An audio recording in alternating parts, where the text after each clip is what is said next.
শুভ সকাল আমার প্রিয় বন্ধুরা, তোমরা সবাই কেমন আছো? দীপিকা ব্লগ চ্যানেলে আশা করছি অনেক অনেক ভালো আছো, সুস্থ আছো। তো আমিও তোমাদের ভালোবাসার আশীর্বাদে অনেকটাই ভালো আছি। তো আজকের সকালবেলা আমার সমস্ত কাজ বাজ সারা আমার কমপ্লিট হয়ে গেছে, কিন্তু কাজগুলো তোমাদের সঙ্গে শেয়ার করলাম না। তো স্নান টান করে নিয়ে আমি তারপরে এই যে ঠাকুরকে ভোগটা দিয়ে দিয়েছি। আর তো বিস্কিট কিনে নিয়ে এসেছিলো, তো সেই বিস্কিট দিয়েই আর দিলাম।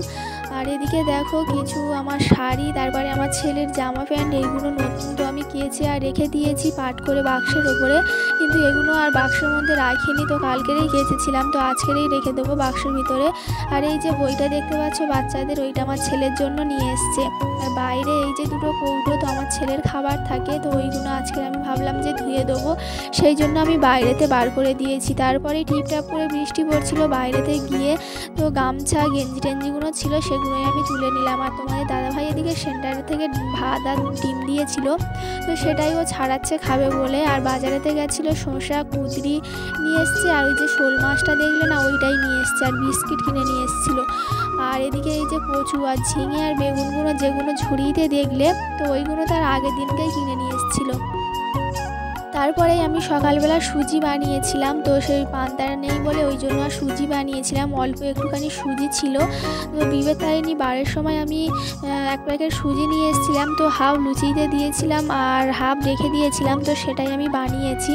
আর এই সাইডে যে কড়াইতে দেখলে বাদাম, তো বাদাম কটাও ভেজে নিয়েছি। আর মাংসর তরকারি তার আগের দিনকে ছিল, তার ঝোল, মাংস নেই কিন্তু সেই ঝোলটাও গরম করে নিয়েছি। তো তারপরে এই যে সুজি খেতে বসে গেছি একসাথে। আর এদিকে তো ওর খাওয়া হয়ে গেছে তোমাদের দাদা ভাইয়ের, আর আমার ছেলে দেখো নিয়ে আবার ওর বাবাকে দিচ্ছে। ওর বাবাকে না খুব কিন্তু ভালোবাসে, মানে কি বলবো, আমি তবু বকি টকি, কিন্তু ওর বাবা বকে না না, তো বাবাকে না খুব করে যে আমাকেও ভালোবাসে না তা কিন্তু নয়, কিন্তু বাবাকে বলে না একজনের প্রতি না বেশি টান হয়, দেখবে তোর বাবার প্রতি না ওর খুব টান। তো তারপরেই মানে খাচ্ছি, আর ও বলছিল যে পান্তাটা থাকলে ভালো হতো। তো মারা বলছিল যে আমাদের পান্তা আছে, তো পান্তাটা নিয়ে যা, কিন্তু আমরা আর আনলাম না। তো ও বলছে যে দাঁড়াও এটা খেয়ে নিই দেখি, তারপরে না তো গিয়ে পান্তাটা নিয়ে আসবো। আর বসে বসে গল্প হচ্ছিল যে হ্যাঁ, শোল মাছ যে কিনে নিয়ে এসছে না, ওই শোল মাছ কিন্তু সবসময় কিন্তু পাওয়া যায় না। তো এই যে বর্ষার সময় তো মাঝে সাঝে দেখতে পাই, কিন্তু ও তো সবসময়ের জন্য আর বাড়িতে থাকে না। যখন রবিবার করে কি মাঝে সাঝে সপ্তাহে হয়তো বাড়িতে থাকে, তো তখনই ও কিন্তু ক্যানিংয়েতে বেশিরভাগ বাজার করতে যায়। গিয়ে কিন্তু ক্যানিংয়েতে না মাছকটিতে না কিন্তু অনেক রকমের তো মাছ জোটে। তো গিয়েই আজকেরই দেখতে পেলো। মানে কয়েকদিন আগে ও বলছিল যে শোল মাছ, মানে এতবার যাচ্ছি বাজারেতে, ভিতরে কিন্তু কোনোদিন কিন্তু শোল মাছ দেখতে পাচ্ছি না।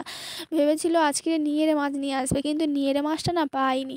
তো সেই কারণে শোল মাছটা নিয়ে এসছে। আমি আবার বকছি যে তুমি কেন শোল মাছটা কিনে নিয়ে এসছো এত টাকা দাম দিয়ে, তার আগের দিনকে মাংস খেলে না। তো তারপরেই চলে গেছিলাম উঠে খেতে খেতে শাশুড়ি মার কাছে পান্তা আছে কি জিজ্ঞাসা করতে। আর এই যে দেখো মাছটা আমি কাটতে বসে গেছি, তো মাছটা না প্রচণ্ড লাফাচ্ছিল, সেই জন্য আমি বলছি যে এটা তুমি মেরে দাও, তারপরেই আমি কাটবো। তো উনান থেকে ছাই বার করে নিয়েছি। আর ওই যে ওই সাইডেতে দেখো বাটিতে কালো কেরি কাগজেতে আছে চিংড়ি। আগের দিনকে চিংড়ি মোচা দিয়ে রান্না করেছিলাম, তো ফের আজকে নিয়ে এসছে। তো আমি তো বকাবকি করছি, তো ও বলছে যে তা বলে কি খাবে না। তো এই যে মাছটা ও আবার নোড়া দিয়েই মেরে দিল। আমি আবার বলছি তুমি এত বড় পাপ করছো, ও আবার বলছে খেলেও তো পাপ, কোন জিনিসটাইতে পাপ নেই, তাহলে বৈষ্ণব হয়ে যাও। তাই আমি বলছি তাই কিন্তু হওয়া কিন্তু লাভ আছে, কারণ ওই হলেতেও মানে ভগবানকে ডাকাও হবে, সেবাও হবে, অনেকতেও ভালো। বলছি তাহলে হয়ে যাও, তাহলে তো ভালোই হলো। কিন্তু কি বলো তো, মুখে হয়তো বলি ঠিক, কিন্তু ওই সব হওয়া মানে অনেক কষ্ট আছে। তো তারপরেই চলে গেছিলাম মাছটা ধুয়ে নিয়ে, পুকুর থেকে ধুয়ে নিয়ে এসে চলে এসেছি। তারপরেই এই যে এসে দেখছি যে সবজিগুলো ওর পুরো ছাড়ানো কমপ্লিট হয়ে গেছে। আমি কিন্তু তারপরেই আমি চালটা ধুইতে বসে গেছি। আর পুকুর থেকে এসেই তো দেখছিলাম যে ঝিঙেগুলো ছাড়ানো হয়ে গেছে। তো তোমাদের দাদাভাই যখন বাড়িতে থাকে না, আমার হাতেতে প্রচুর হেল্প করে দেয়, কিন্তু আমি না বলি না। যখন হয়তো আমার রান্না করতে অনেকটা দেরি হয়ে যায়, রান্নাটা বসাতে, তখনই আমি বলি যে এটা একটু ছাড়িয়ে দাও, ওটা একটু ছাড়িয়ে দাও, তাছাড়া কিন্তু আমি বলতে চাই না। কিন্তু তোমাদের দাদাভাই এমন না, ও কিন্তু মেয়েদের মতন পুরোটা সবটাই কিন্তু করতে পারে, কারণ বিয়ের আগে ও কিন্তু রান্না করেই খেত। তো ও তো মাছ টাছ খেত, আমার শ্বশুর শাশুড়ি তো ওরা বৈষ্ণব, তো ওরা তো মাছ চিংড়ি খেত না, মাংস টাংস খেত না। তো ও বিয়ের আগেই কিন্তু রান্না করে খেত, সেই জন্য কিন্তু সব কাজটাই ওর মানে পুরোটা মানে ভালোভাবে জানে মেয়েদের মতো। আর যখনই বাড়িতে থাকে আমার হাতে এটা সেটা করে ব্যাপার। মানুষ বলে না যে ঘর ভালো হলে বর ভালো হয় না, বর ভালো হলে ঘর ভালো হয় না। তো সত্যি বন্ধুরা, আমরা তো প্রেম করেই বিয়ে করেছি, আর আমি অনেক অল্প বয়সেও বিয়ে করেছি। তখন কিন্তু আমি অনেকটাই কাজ বাজ আমি জানতাম না, কিন্তু তা আমি বলবো না, অনেক কিছু জানতাম না, রান্না বাড়া তরকারি করতে পারতাম, তেমন কিন্তু ভালো হতো না। কিন্তু তোমার দাদাভাই না আমাকে অনেক কিছু শিখিয়েছে। তো এইভাবে বাড়ি থাকলে আমাকে হেল্প করে দেয়। এই যে গ্যাসটা আমি তো ধরিয়ে দিয়েছি, ভাতটা এক সাইডে বসিয়ে দিয়েছি আর কড়াটা বসিয়ে দিয়েছি। আর এদিকে আমি মাছটা তো ধুয়ে এনে রেখে দিয়েছিলাম, আর চিংড়িটা না ধুয়ে নিয়ে এসেছি, কিন্তু এখন আমার চিংড়ির মাথাগুলো না ফেলা হয়নি, তো পরিষ্কার করা হয়নি। তো আগে এদিকে আমি মাছটা ভাজবো বসিয়ে দিয়ে, আর এদিকে তো চিংড়ির হোঁয়াগুলো ফেলে নেবো। আর মাছ এক পিস নিয়ে আবার আমার জায়েকে দিয়েছিলাম, কারণ আমরা তো তরকারিতে মাছের তরকারিতে পেঁয়াজ রসুন দিই না, ঝিঙের তরকারি পেঁয়াজ দিই, কিন্তু আমার জায়ের ছেলেকে এক পিস দিয়েছিলাম, কারণ আমার জায়ের ছেলের তো গায়েতে একটা ঘা মতো হয়েছে, তো ঠাকুরের ওষুধ নিয়েছি, তো পেঁয়াজ এসব কিছু খেতে নেই। তো সেই জন্য ওকে আমি এক পিস এই মাছ দিয়েছি। আমি বললাম যে তুমি যখন রান্না করবে তখন এই মাছটা ওকে রান্না করে দেবে, আমরা তো তরকারিতে পেঁয়াজ দেবো, সেই জন্য আর তরকারি দেবো না, মাছটা দিচ্ছি, তুমি রান্না করে দেবে। তো সেই জন্য এক পিস মাছ দিয়েছিলাম। আর এই যে দেখো, তারপরেই আমি তরকারিটা আমার ফুটছে, আর আমি চলে গেছিলাম নাইটিটা চেঞ্জ করতে। আর ওই যে সাদা নাইটিটা না, ওর ঘেরটা এতটাই যে ছোটো, তো বসতে গেলে উঠতে গেলে খুবই না অসুবিধা হয়, সেই জন্য ওটা আমি ছেড়ে দিয়েছি। দিয়ে আর এই যে তোমাদের দাদাভাই নিম পাতা পেড়ে দিয়ে গেছিলো, তো সেই নিম পাতাটা এখন আমি ছুঁড়ে নিচ্ছি। তো নিম পাতা দিয়ে তুরুলে তিতো বানাবো, আর কচি কচি তো ডোগের দিক থেকেই দিয়েছে, তো খুব সুন্দর নিম পাতাগুলো কচি কচি। আর এদিকে আমার ছেলে চিংড়ি ভাজা খেয়েছে, তো আজকের চিংড়ি রান্না করব না, তো কালকেই করব। আর ও চিংড়ি ভাজাটা খেয়েছে, খেয়ে ফের আবার এদিকে থালা উঁচু করছে চিংড়ি আছে কি না।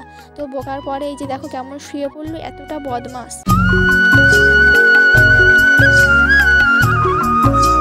দুপুরবেলা আমার রান্নাটা পুরো কমপ্লিট হয়ে গেছে। তো এই যে দেখো তুলে তিতো, তো সবটাই তো তোমাদেরকে বললাম, তবুও একটু করে দেখাচ্ছি। আর এদিকে এই যে দেখো ঝিঙে দিয়ে আলু দিয়ে আর মাছের ঝোল, আর এদিকে আমি ভাতও বেড়ে নিয়েছি। আর আমার ছেলে এদিকে দেখাচ্ছে মাছ খাবে বলে, তোমাদের দাদাভাইকে এই যে ভাত দিয়ে দিয়েছি। আর এটা আমার ভাত তো শসা আর লেবু কেটে নিয়েছি। আর ওইদিকে আমার ছেলে বলছে যে তিতো দিয়ে ভাত খাবো না, মাছ দিয়ে খাবো। তোর বাবা বলছে একটুখানি তিতো দিয়ে খা, তারপরে মাছ দিয়ে খাবি। তো খাওয়া দাওয়াটা শেষ। দুপুরবেলা ভাত টাত খাওয়ার পরে তারপরে এখন এই যে বিকাল হয়ে গেছে। তো বিকালবেলা আমি ঘুম থেকে উঠে আর এই যে এখন ডিশতলা মাজতে বসে গেছি। আর তো দুপুরবেলা খাওয়া দাওয়ার পরে না ভাবি যে মেজে নেবো, কিন্তু খাওয়া দাওয়ার পরে যে বসে মাজতে গেলে না খুব যেন কষ্ট হয়, সেই জন্য আর আমি মাজি না। কিন্তু যখন বাড়িতে লোক কুটুম্ব আসে না, তখন কিন্তু অনেকটা করে তো বাসন পড়ে, তো তখনই কিন্তু আমি সঙ্গে সঙ্গে কিন্তু মেজে নিই। আর আমরা তো দুটো মানুষই খাই, তো অল্প, তো সেই জন্য বাড়িতে সবসময় বিকালবেলা করে তো খাওয়া দাওয়ার পরেই মেজে নিই, কিন্তু যখন কুটুম্ব আসে তখন সঙ্গে সঙ্গে মেজে নিই। তো যাই হোক, এক বালতি জল তুলে নিয়ে আর এই যে এখন মেজে নিচ্ছি, কাদা বলে আর পুকুরেতে গেলাম না।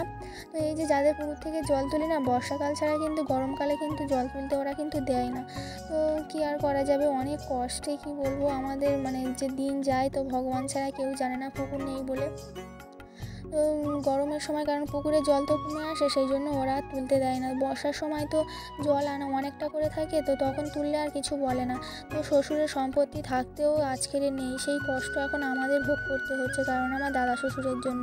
আমার শ্বশুরের কোনো কিন্তু কী বলবো দোষ নেই, সবটাই হচ্ছে আমাদের দাদা শ্বশুর এইভাবে লোকের কাছে অনেক কিছু দিয়ে গেছে, তারা এখন সব করে কর্মে খাচ্ছে, এখন আমাদেরকে দিচ্ছে না সেসব জিনিসগুলো। তো কী আর বলবো, সবটা তো বলতে গেলে ভিডিওটা অনেকটাই বড় হয়ে যাবে। পুকুর থাকতেও পুকুর নেই, জায়গা জমি থাকতেও অনেক কিছু কিন্তু লোকের কাছেই আছে। তো এইভাবে পুকুর নেই বলে আবার আমাদের পুকুরে আমরা যাই, কিন্তু তাই জন্য আবার অনেক কথা শুনতে হয়। তো কী আর হবে, অনেক কষ্টে আমাদের দিন যাচ্ছে, তো ভগবান ছাড়া আর আমরা ছাড়া কিন্তু কেউই জানে না। তো জানি হয়তো এখন হয়তো কষ্টে দিন যাচ্ছে, হয়তো একদিন সুখ আছে, জানি না কপালে, তো কী হবে ভগবান।